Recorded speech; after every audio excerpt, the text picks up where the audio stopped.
kung tama yung impormasyon namin, bakit at 17 pa lamang ni-register yung birth ninyo? At saan pala po kayo ipinanganak? Sa ospital ba? Sa bahay ba? Sa lying-in clinic ba? Your Honor, ang sinabi po sa akin sa bahay po.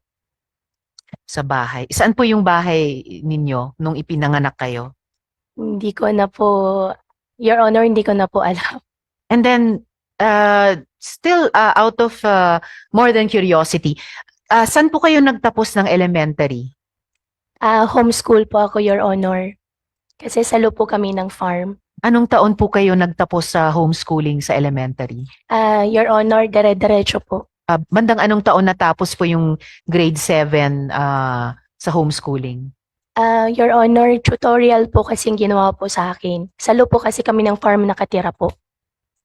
Actually, Mayor, familiar po ako sa homeschooling dahil yung isang anak ko rin, yung huling 2 taon niya sa high school, Opo. for health reasons, sinomeschool ko po siya. And meron po kaming homeschool provider noon. Sino po yung naging homeschool provider ninyo? Your Honor, yung nag-homeschool po sa akin, teacher lang po. Pati po yung mga homeschool teachers, kailangan license sila or meron pa rin silang homeschool provider. And in fact, by the definition of homeschooling, ang magulang, saan naman po kayo nag-high school? Your Honor, dire-diretso po, tuloy-tuloy. Hindi na po ako nakapag-high school at college po. Dire-diretso saan po, Mayor? Tutorial po yung ginawa po sa amin kasi nasa loob po kami ng farm. So tutorial po sa high school. Opo, dire-diretso na po. At paano po yung college ninyo? Hindi po ako nakapag-college po.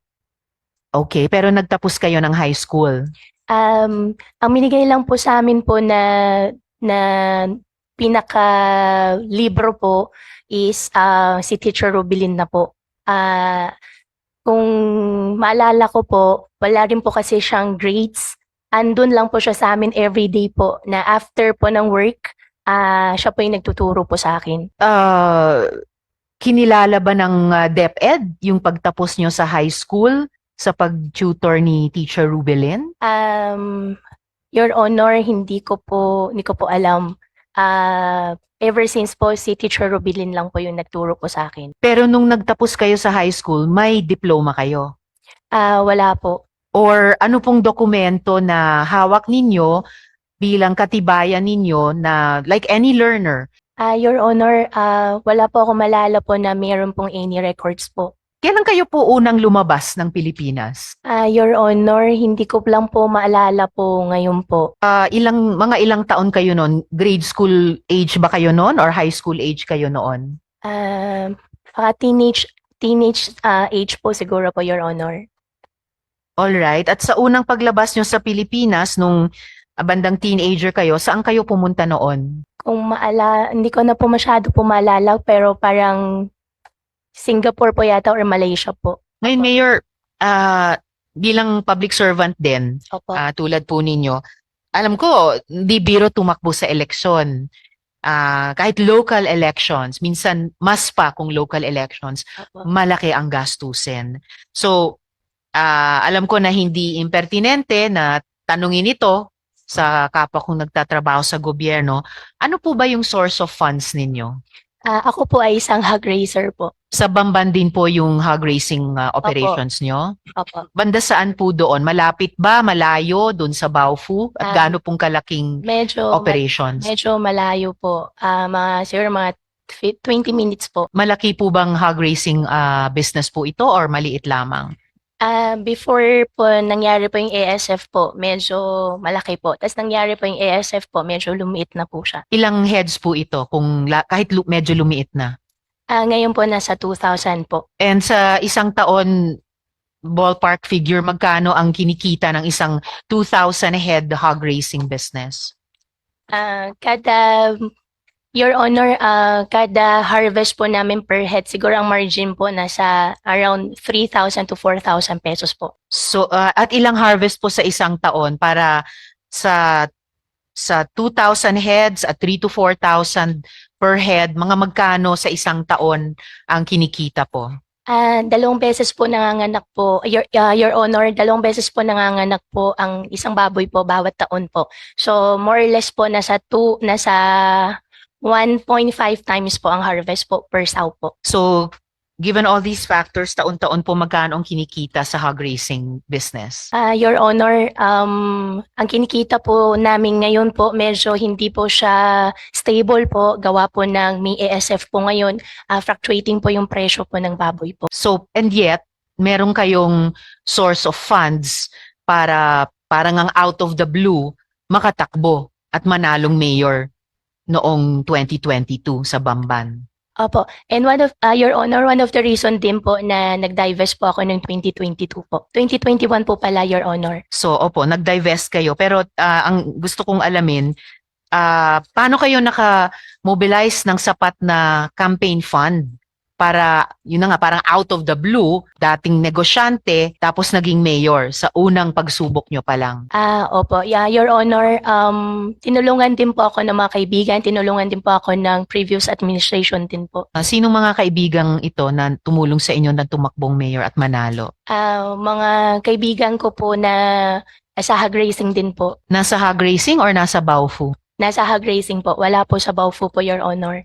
Mayor, actually, isa ito sa mga huling tanong ko sana sa inyo, pero dahil napag-uusapan na rin natin ito, maari bang mahingi yung inyong SALN at pati yung SOSE po ninyo? Mayor, ano naman po yung trabaho ng inyong mga magulang?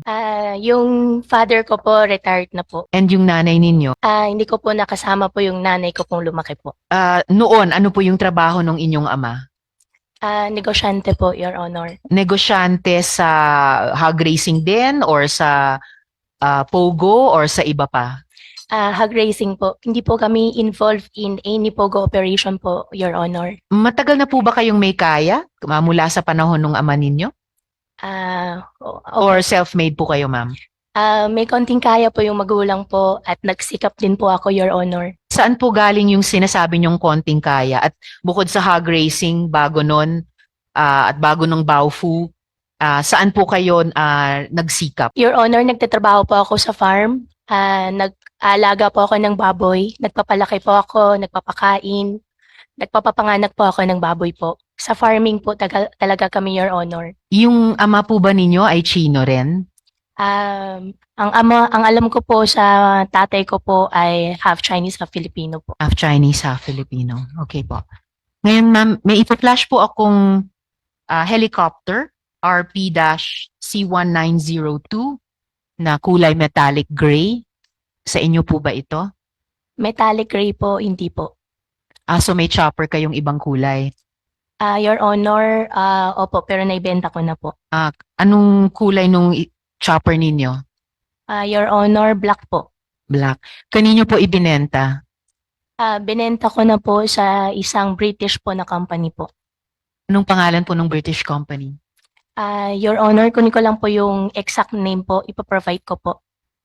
Alright. Opo. So, intayin po namin yon during this hearing. Actually, Opo. now that I look at it, metallic gray ba to or black ba to? Baka ito naman yung chopper nyo na ibinenta nyo sa British company. Mukhang metallic, mukhang itim na mukhang may pink stripes. Stripe? Opo, Ito black po ba ang po. chopper nyo? Your Honor, black po siya. Yes. Itong photo ay pwedeng magmukhang black din. Ito ba ang chopper nyo? Kung itim ito tapos may pink stripe, ito ba yung chopper nyo dati? Opo, Your Honor, yan po yung chopper ko po dati. Akala ko po, sabi nyo kanina, lalo na ngayon, post-COVID, mababa ang kita sa hog racing kasi unstable, fluctuating ang prices dahil sa African swine flu. Pero nakabili kayo noon ng chopper? Opo, Your Honor, before pandemic po. So anong taon nyo ibinili yung dati yung chopper? Kung maalala ko po, Your Honor, bago po 2018 po. So mga 2017. Baka mga 2018, 2019 po. Double check ko po sa record ko po dati po, Your Right, Honor. salamat. At kailan nyo binenta sa British company? Recently lang po. Anong taon po? This year po. 2024. Opo. Alright, salamat.